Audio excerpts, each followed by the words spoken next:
Kita coba masukin estimasi untuk biaya-biayanya. Overhead saya masukin 2,5 lah untuk bayar staff gitu-gitu kan. Kemudian, sampai ke jeti tadi 60 kilo, asumsi saya sekitar ya, kurang lebih per kilometer itu $0,02 lah ya dapat nih. Kemudian stevedoring, pembongkaran di vessel-nya berapa gitu kan. Jasa surveyor berapa, asumsi ada di murid gitu kan. Ya, dengan jarak 60 kilometer dapat selling cost-nya. Nah, dari sini kita coba lihat BSR-nya dulu. Nah, kira-kira dengan harga $30 dengan asumsi biaya penambangan seperti ini gitu ya, kira-kira dia masih bisa hidup tuh di SR berapa sih? Nah, kita harus cek BSR-nya. Oh, BSR-nya tuh adalah di SR 6 nih, paling kalau di atas SR 6 dia udah nggak ada margin. Kalau misalkan SR-nya katakanlah SR 8 gitu ya, sudah minus. Nah, biar nggak minus, yaitu ya kalau bisa BSR 6. Nah, BSR 6 tuh kita harus cek dari proyek geologi yang sudah diverifikasi tadi, di apa namanya, di Medscape harus kita cek nih, apakah ada gitu ya.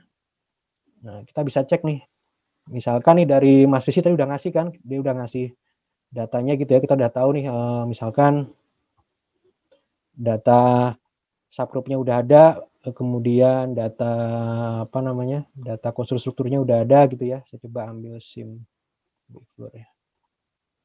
Nah, saya udah dapat gambaran kan. Oh, arah kemiringan udah dapat. Kemudian saya cek di section 2 dimensinya.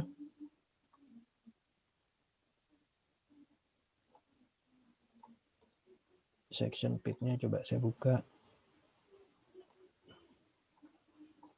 Saya coba lihat. Oh, saya mau coba optimasi sampai ke SIM B lah ya. Nah, SIM B oke lah. Nah, dari sini pada ini saya mau ngecek kira-kira dengan BSR 6 itu ada nggak sih di sini? Yang repot tuh kalau misalkan kita nggak ada data kayak gini lah, gimana kita mau tahu dia masih survive apa enggak, datanya cuma data singkapan gitu ya. Arah kemirusannya kemana kita nggak tahu, kemudian arah kemiringan batu bara kemana kita nggak tahu, ini repot juga. Kalau udah ada kita enak nih mau nangkarnya kan. Nah, dari sini kita bisa cek, untuk saya coba cek untuk BSR-nya nih, saya udah buat, anggaplah BSR 5 gitu ya. Saya coba di BSR 5 tadi, di BSR 5. Nah,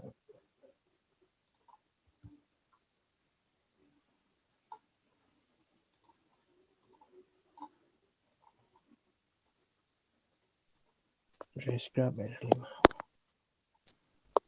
Nah, ini BSR 5-nya nih.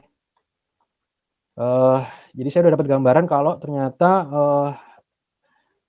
kalau sampai biar tambang ini masih bisa jalan, ternyata ada nih lokasinya gitu kan. Nah, kalau yang merah-merah ini artinya dia udah nggak nih, udah sampai, BSR sampai incremental 7, 6. Nah, ini dia udah nggak ada, udah minus nih kalau kita nambang di sini kan. Nah, kita lihat di sini ternyata, area yang masih di bawah BSR tuh di sini nih. Nah, sebelum ke sini saya coba lihat dulu, kemudian coba saya buka di pit optimasi. Nah, ini saya.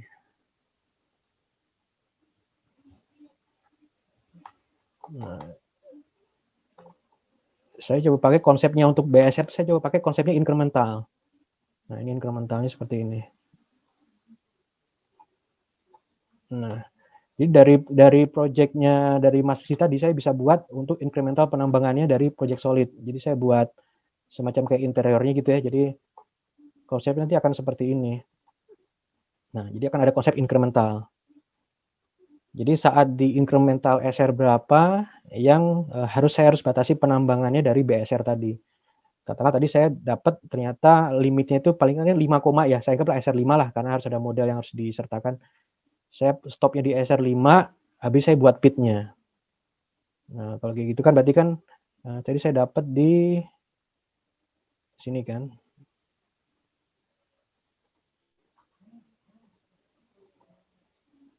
Di SR 5.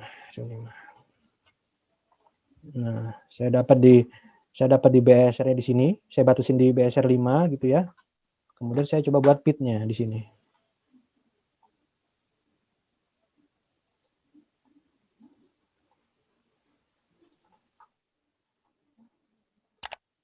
Nah, ini pitnya nanti. Nah, ini adalah sebagai acuan saya untuk, untuk buat scheduling-nya nanti. Dari sini saya bisa dapat oke, dari ini saya bisa dapat jadi PIT-nya kan, PIT desainnya. PIT training.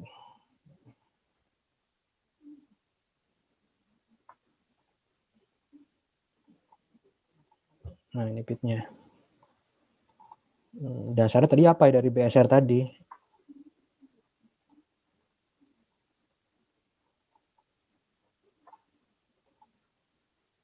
Nah, kan masuk dia kan. Saya ambil batas terluar incrementalnya, kemudian saya buat PIT. Nah, dari sini saya biasanya masukin ke scheduling, ya kan. Scheduling, saya sebelum ke scheduling kan kita perlu tahu nih untuk jam kerjanya gitu ya. Kita perlu buat dulu untuk asumsi jam kerjanya gitu ya. Saya coba masuk ke asumsi jam kerja, saya susun gitu ya. Dalam hari kalender itu apa aja hari-hari yang hilang.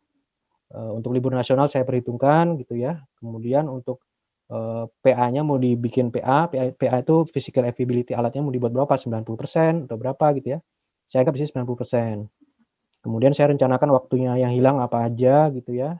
Sampai dengan dapatlah di sini kan, apa namanya, total waktu delay dan idle termasuk dengan hujan kita plan-kan di sini kan, sampai dapat jam efektif.